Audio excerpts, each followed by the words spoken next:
नमस्कार दोस्तों।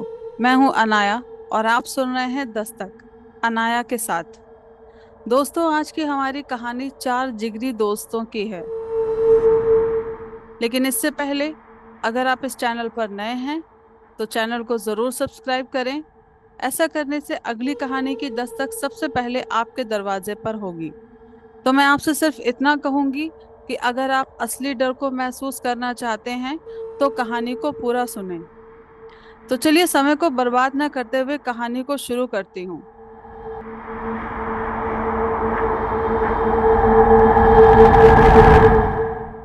झारखंड के धनबाद जिले के पास एक छोटा सा खूबसूरत गांव था। गांव में चारों तरफ हरियाली फैली हुई थी और पूरा गांव छोटी बड़ी पहाड़ियों से घिरा हुआ था। गांव में ज्यादातर घर मिट्टी और ईंटों के बने हुए थे।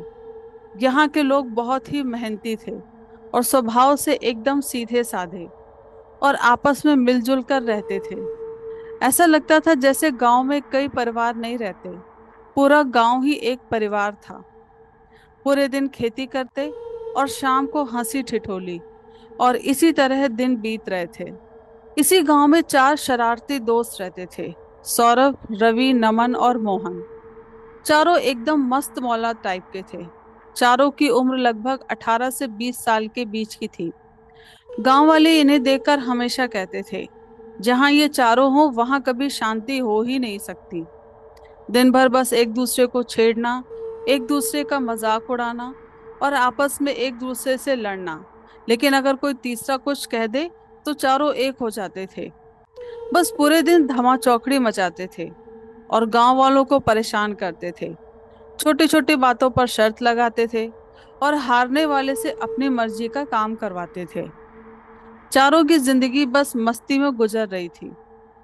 यूं ही एक दिन चारों घूमते घूमते गांव से थोड़ा दूर निकल गए और वहीं उनकी नजर एक खाली वीरान खंडहर पर पड़ी। इससे पहले उन्होंने कभी उसे नहीं देखा था। उसे देखकर ऐसा लग रहा था जैसे किसी जमाने में वो एक आलीशान बंगला रहा होगा, लेकिन आज उसे देखने पर वो एक भूतिया बंगले की तरह दिख रहा था। चारों तरफ घना अंधेरा था। चांद बंगले के पीछे से झांक रहा था, जिससे उसकी रोशनी पूरे बंगले पर पड़ रही थी। बंगले के चारों तरफ सूखे पत्ते गिरे हुए थे, जिस पर पैर रखने पर चर चर की आवाज निकल रही थी। कभी कभी झिंगुर की आवाज आती थी तो कभी ऊपर से चमगादड़ उड़ते हुए निकल जाते, जिसकी वजह से वहां का माहौल बहुत ही डरावना था। ऐसा लग रहा था जैसे चारों किसी भूत बंगले के सामने खड़े थे। चारों बस उसके सामने खड़े उसे देखे जा रहे थे। तभी नमन बोला, यार ये तो कोई भूत बंगला लग रहा है। मुझे तो बहुत डर लग रहा है। चलो वापस चलते हैं, अगर यहाँ भूत हुआ तो। हाँ यार, डर तो मुझे भी लग रहा है, रवि बोला। तभी सौरभ बोला, डरते क्यों हो, मैं हूं ना यहाँ तुम लोगों के साथ। सौरभ चारों में सबसे ज्यादा शरारती और बहादुर था। और उसके बाद सौरभ बोला, चलो एक शर्त लगाते हैं। तुम तीनों में से जो भी आज की पूरी रात इस बंगले में रुकेगा, उसे कल ही मैं 10,000 रुपए दूंगा। मोहन, रवि और नमन एक दूसरे के चेहरे की तरफ देखने लगे, मानो एक दूसरे से पूछ रहे हों कि किसमें हिम्मत है जो इस शर्त को मानेगा। तभी उन्होंने देखा कि मोहन चुपचाप खड़ा था, जैसे कुछ सोच रहा था। तभी सौरभ ने मोहन का हाथ पकड़कर हिलाया, बोला, क्या सोच रहा है मोहन? सोच, रात भर की तो बात है और सुबह होते ही मैं 10,000 रुपए लेकर आ जाऊंगा। सोच मोहन, 10,000। मोहन के पिताजी मजदूरी करते थे, इसलिए उसके घर में हमेशा पैसों की तंगी रहती थी। और वहीं सौरभ के पिताजी गांव के जमींदार थे, इसलिए उसके पास पैसों की कोई कमी नहीं थी और अपने बाप का अकेला बेटा भी था।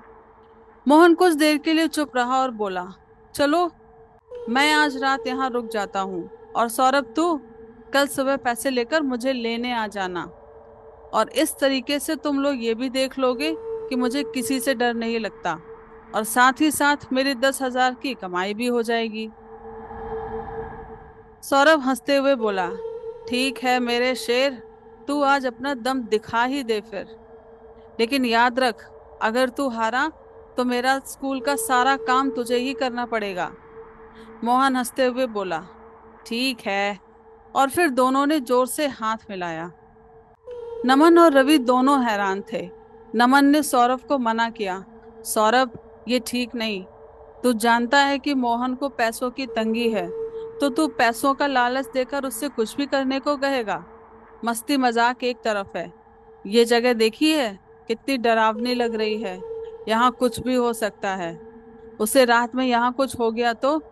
ये पागलपन छोड़ और वापस घर चलते हैं। इस पर सौरभ बोला, तू इसे भी अपनी तरह डरपोक समझता है क्या? क्यों मोहन, डर गया क्या? मोहन बोला, नहीं, मुझे डर नहीं लगता। और फिर तय हुआ कि मोहन अंदर रुकेगा और 10,000 रुपए जीत कर दिखाएगा। और फिर उसके बाद नियम तय हुए कि मोहन एक भी मिनट के लिए बाहर नहीं आएगा और ना ही किसी की मदद मांगेगा। और अगर उसने ऐसा किया तो वो शर्त हार जाएगा।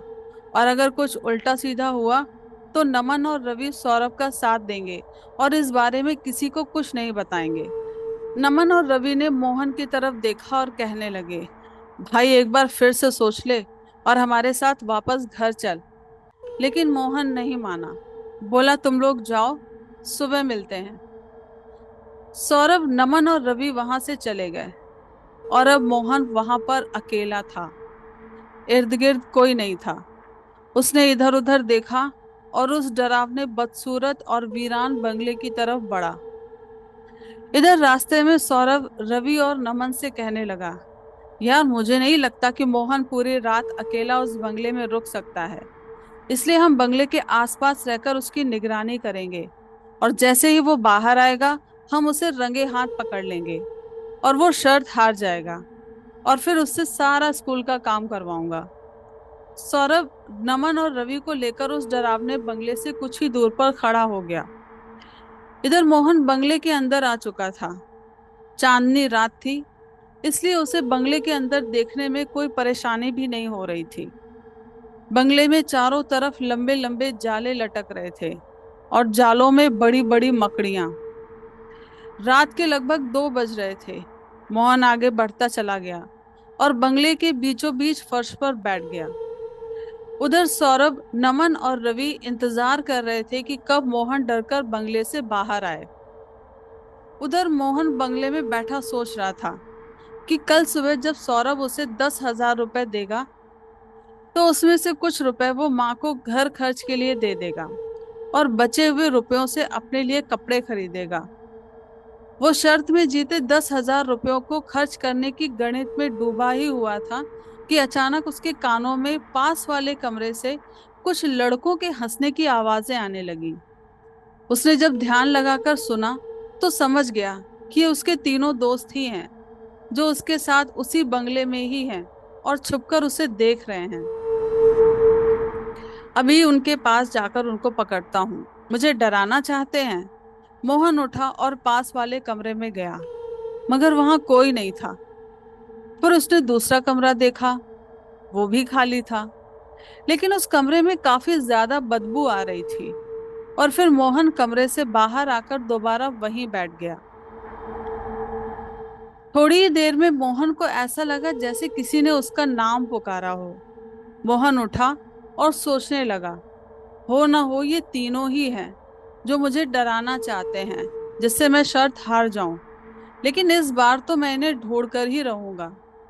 और इस बार मोहन जहां से आवाज आ रही थी, बंगले का सबसे आखिरी वाला और सबसे पीछे वाला कमरा, वहां के लिए जल्दी से चलता हुआ आगे बढ़ने लगा। मोहन जब कमरे में पहुंचा तो उसने देखा कि कमरे की आधी छत टूटी हुई थी, इसलिए चांद की रोशनी पूरे कमरे में पड़ रही थी।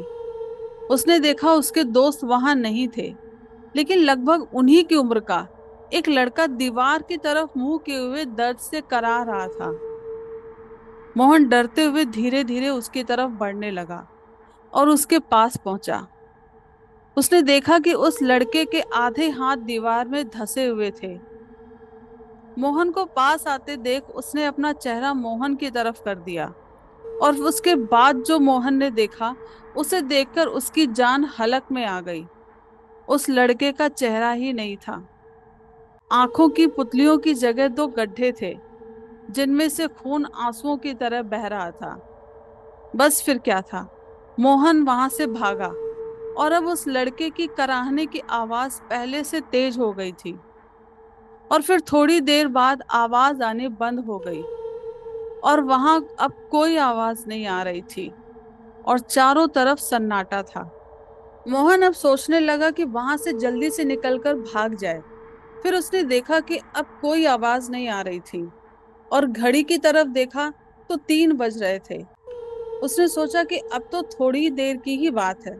अगर वो वहां रुक गया तो सुबह उसे 10,000 रुपए मिलेंगे, और अगर भाग गया तो सब उसे डरपोक बुलाएंगे, और 10,000 रुपए जाएंगे वो अलग। उसने अपनी सारी हिम्मत समेटी और वापस उसी जगह आकर बैठ गया और भगवान को याद करने लगा।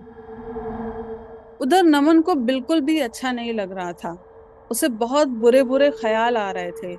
उसने सौरभ से कहा, यार अगर हमारे दोस्त को कुछ हो गया तो हम अपने आप को कैसे माफ करेंगे? ये तो डरावने भूत बंगले जैसा लग रहा है। चल सौरभ, शर्त को छोड़, अपने दोस्त को यहाँ से निकाल कर घर चलते हैं। इतने में रवि भी बोला, यार मुझे भी ऐसा ही लगता है, चल चलते हैं, इससे पहले कि कोई दुर्घटना हो जाए। नमन और रवि की बात सुनकर सौरभ मोहन को बाहर निकालने के लिए और शर्त को खत्म करने के लिए तैयार हो गया, और तीनों अपने दोस्त को आवाज देते हुए उस भूत बंगले की तरफ चल दिए। मोहन, मोहन तू कहाँ है? हम तुझे लेने आए हैं। हम हैं तेरे दोस्त। तीनों दोस्त अब बंगले के अंदर थे, और कुछ ही देर में मोहन की आवाज आई, कमीनों, आखिर तुम लोग दोस्त को लेने आ ही गए। चलो यहाँ सबसे पीछे वाले कमरे में आ जाओ। तीनों मोहन की आवाज का पीछा करते हुए सबसे पीछे वाले कमरे में जा पहुंचे और मोहन को आवाज देने लगे। लेकिन बदले में मोहन की आवाज नहीं आई, और फिर तीनों उसी कमरे में जा पहुंचे जिस कमरे की छत आधी टूटी हुई थी। जैसे ही तीनों कमरे के अंदर आए, उन्होंने देखा एक लड़का अपने सिर को पैरों के बीच दबाए हुए कोने में बैठा था और दर्द भरी आवाज निकाल रहा था। उन्होंने सोचा शायद मोहन डर के कारण कोने में बैठा रो रहा था। रवि आगे बढ़ा और बोला, मोहन डर मत, हम आ गए हैं, चल घर चलते हैं। और धीरे से अपना हाथ उसके कंधे पर रखा। तभी अचानक उसकी नजर उस लड़के के पैरों पर पड़ी। उसके पैर उल्टे थे, जिसको देखकर रवि झटके से पीछे की तरफ गिर पड़ा। नमन और सौरभ की नजर भी जब उसके पैरों पर पड़ी तो उन्होंने देखा कि सच में उसके पैर उल्टे थे, और तीनों अब अपनी जान बचाकर वहां से भागने लगे। तभी वो लड़का अपना चेहरा ऊपर करके उनसे पूछने लगा, कहाँ जा रहे हो? मोहन से नहीं मिलोगे? तीनों का हलक सूख गया था। पैरों के नीचे जमीन ही नहीं रही थी। बस किसी तरह जान बचाकर वहां से भागे। तीनों बंगले से बाहर हांफते हुए बाहर निकले। उन्होंने एक दूसरे की तरफ देखा। उनके चेहरे यही कह रहे थे कि जो उन्होंने अंदर देखा, क्या वो वाकई में सच था, या वो कोई डरावना सपना देख रहे थे। अब तीनों सिर्फ मोहन के बारे में सोच रहे थे, और अब सौरभ को अपनी गलती का एहसास हो रहा था कि उसने मस्ती मजाक के लिए अपने दोस्त की जान को खतरे में डाल दिया था। उसकी आंखों से आंसू निकल रहे थे। नमन और रवि ने उसे समझाया कि ये सब पछताने और रोने का समय नहीं है, बल्कि ये सोचने का है कि हम अपने दोस्त को कैसे सही सलामत इस बंगले से बाहर निकालें, और फिर चाहे इसमें उनकी जान ही क्यों ना चली जाए। तभी सौरभ को एक तरकीब सूझी। वो बोला, थोड़ी ही दूर पर शिवजी का मंदिर है, वहां चलते हैं। मुझे पूरा यकीन है कि पंडित जी जरूर हमारी मदद करेंगे। जब वो वहां पहुंचे तो देखा मंदिर के पट बंद थे। उन्होंने पंडित जी के घर का दरवाजा खटखटाया। थोड़ी देर में पंडित जी ने दरवाजा खोला और उन तीनों को वहां देखकर पूछने लगे, इतनी रात को तुम तीनों गांव से इतनी दूर क्या कर रहे हो? सौरभ हाँफते हुए बोला, पंडित जी हमारे दोस्त की जान खतरे में है। वो पुराने बंगले में फंस गया है, और अंदर वो किस हालत में है हमें नहीं पता। उन्होंने पंडित जी को सारी बात बताई। कि कैसे वो वहां पहुंचे और कैसे उन्होंने शर्त लगाई और शर्त के पैसे जीतने के लिए वो बंगले के अंदर गया। और उन तीनों ने उस बंगले के अंदर जो देखा सब। पंडित जी, हम अपने दोस्त को बचाना चाहते हैं, कैसे भी करके आप हमारी मदद कीजिए, आप हमारे साथ चलिए। तीनों की बात सुनकर पंडित जी बोले, वो बंगला तो बहुत ही डरावना है। कई बार ऐसा हुआ कि उसके सामने से गुजरने वाले लोग अचानक से गायब हो गए और फिर उन लोगों की लाश ही उस बंगले के बाहर मिली। कई बार जब मैं उस बंगले के सामने से गुजरा तो मुझे भी एहसास हुआ जैसे कोई मेरे पीछे चल रहा हो। पंडित जी की ये सारी बातें सुनकर तीनों और भी डर गए। सौरभ तो रोने ही लगा, बोला, काश मैंने वो शर्त ना रखी होती तो आज मोहन हमारे साथ होता, उसकी जान खतरे में ना होती। पंडित जी बोले, देखो बच्चों, अभी तो मैं तुम्हारे साथ नहीं चल सकता, क्योंकि इस समय वहां जाना अपनी मौत को दावत देना होगा। मगर मैं तुम्हें ऐसा कुछ दूंगा जो तुम्हें तुम्हारे दोस्त को बचाने में मदद करेगा। वो अंदर से भभूति लेकर आए और सौरभ के हाथों में पकड़ा दी और कहने लगी कि बंगले में घुसते समय इसे अपने आगे छिड़कते रहना और साथ में महामृत्युंजय मंत्र बोलते रहना, तो तुम्हारे रास्ते में कोई बुरी शक्ति नहीं आएगी और तुम लोग अपने दोस्त को बचा सकोगे।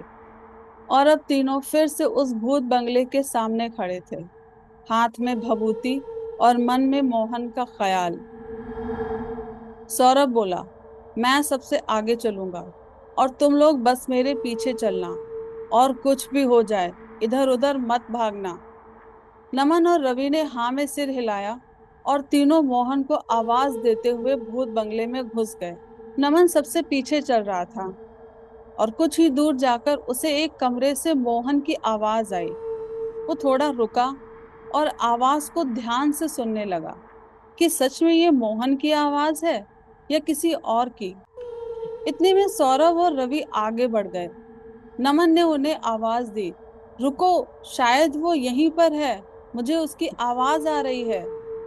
लेकिन सौरभ और रवि थोड़ा आगे बढ़ गए थे। तभी रवि को ऐसा लगा जैसे नमन उन्हें बुला रहा है। उसने सौरभ से कहा, मुझे लगता है नमन हमें आवाज दे रहा है।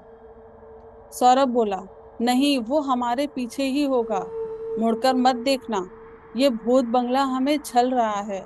अगर हमने पीछे मुड़कर देखा तो हम भी मोहन की तरह यहीं फंस जाएंगे। ये सुनकर रवि शांत होकर सौरभ के पीछे पीछे चलने लगा। उधर मोहन अभी भी बैठा सुबह होने का इंतजार कर रहा था। तभी अचानक उसे एहसास हुआ कि कोई शैतानी साया उसकी तरफ बढ़ रहा है, जो पहले तो एक छोटे बच्चे की परछाई की तरह था, लेकिन धीरे धीरे वो साया बड़ा होने लगा और देखते ही देखते वो साया छत को छूने लगा। मोहन उसे देखकर चिल्लाकर भागने लगा, लेकिन तभी वो साया उसके सामने खड़ा था और उसने एक डरावना रूप ले लिया था।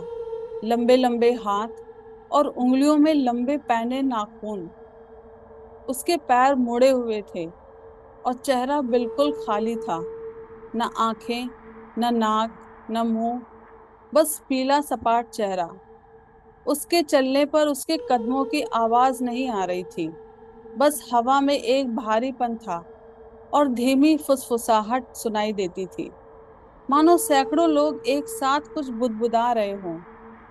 और सबसे अजीब बात ये थी कि उसकी तरफ देखने पर उसके चेहरे में मोहन को अपना चेहरा दिख रहा था, जैसे वो उसका रूप चुराने की कोशिश कर रहा था।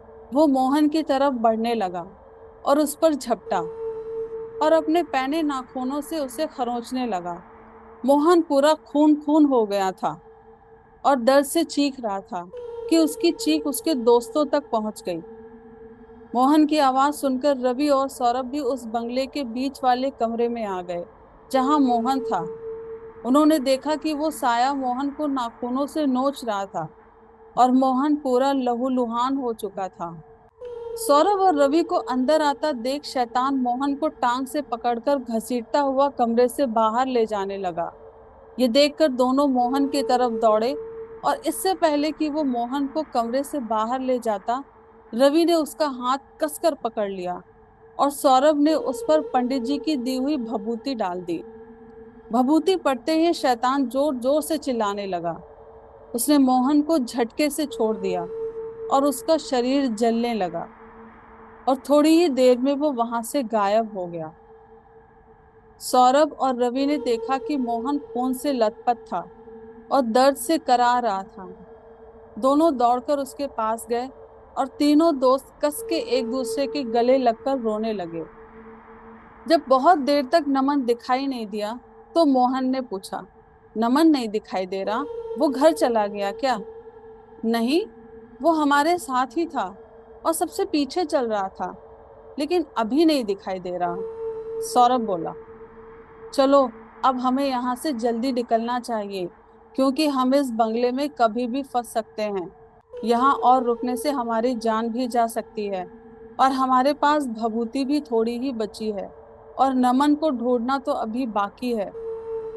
तीनों बिना समय गवाए कमरे से बाहर निकले और नमन को आवाज देने लगे। नमन, तू कहाँ है? क्या तुझे हमारी आवाज सुनाई दे रही है? सौरभ अभी भी सबसे आगे चल रहा था।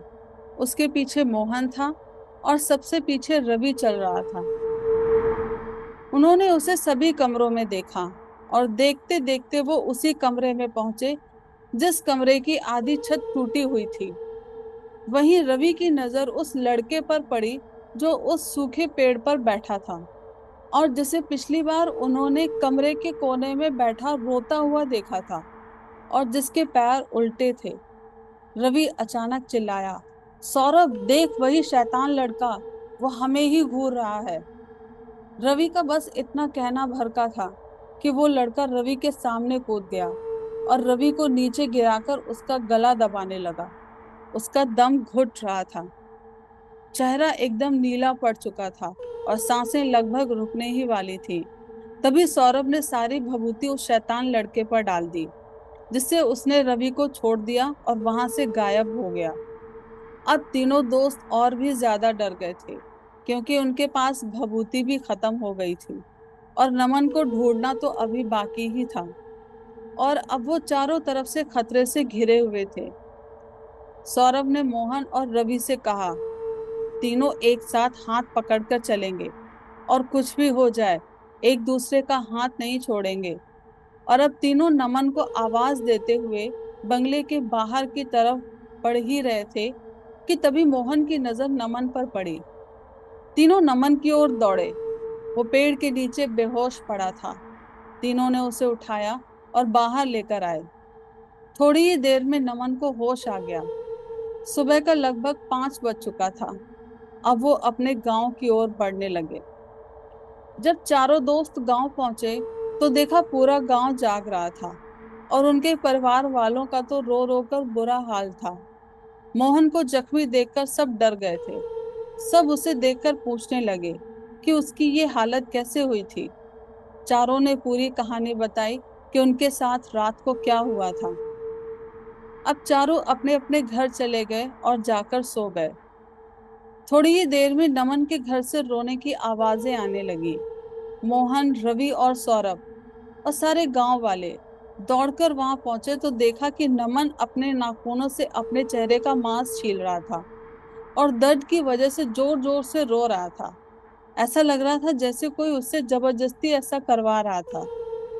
उसने अपने आप को बहुत बुरी तरह से घायल कर लिया था, लेकिन वो रुकने का नाम ही नहीं ले रहा था। थोड़ी देर में अचानक वो शांत हो गया।